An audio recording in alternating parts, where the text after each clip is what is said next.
ஒரு பையன் அவனால் எதுவுமே செய்ய முடியல அப்படின்னு ரொம்பவே வருத்தப்பட்டுட்டு இருந்தான். இப்போ அவனோட அப்பா கூப்பிட்டு, உனக்கு நான் ஒரு பெரிய மேஜிக் ஒன்று பண்ணி காமிக்கிறேன், பார்க்குறியா அப்படின்னு கேட்குறாரு. இவனும் பார்க்குறேன் அப்படின்னு சொல்கிறான். அங்கே இருக்கிற அந்த சேரை என்னோட கைப்படாமலே நான் நகர்த்தி காட்டுறேன் அப்படின்னு சொல்கிறாரு. இவனும் சரின்னு சொல்லிட்டு அந்த சேரையே பார்க்க ஆரம்பிக்கிறான். ரொம்ப நேரமாக அந்த பையன் அந்த சேர் நகரும் அப்படின்னு பார்த்துக்கிட்டே இருக்கான். ஆனால் நகரவே இல்லை. அவனோட அப்பா சிரிச்சுக்கிட்டே அவனை இங்கே கூப்பிட்றாரு. நான் சொல்கிற விஷயத்த நல்லா கேட்டுக்கோ. அந்த சேரை நீ 10 வருஷம் பார்த்தாலும் அது 1 இன்ச்சு கூட நகராது. ஏன்னா நான் அந்த சேரை நகர்த்துறதுக்கு ஏதாவது முயற்சி எடுத்தால் மட்டும்தான் அந்த சேர் என்னால் நகரும். அது வரைக்கும் அந்த சேர் 1 இன்ச்சு கூட நகராது. இதே மாதிரி தான் உன்னோட வாழ்க்கையில் நீ நிறைய விஷயங்களை பண்ணணும் அப்படின்னு நினச்சிக்கிட்டே இருந்த அப்படின்னா அந்த விஷயங்கள் கண்டிப்பாக நடக்காது. அதுக்கான முயற்சியை நீ எடுத்து வைக்கும் போது தான் அந்த விஷயங்கள் நடக்கும்.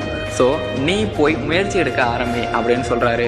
அதை கேட்ட அந்த பையனும் முயற்சி எடுக்க போயிட்டான். அப்போது நீங்கள்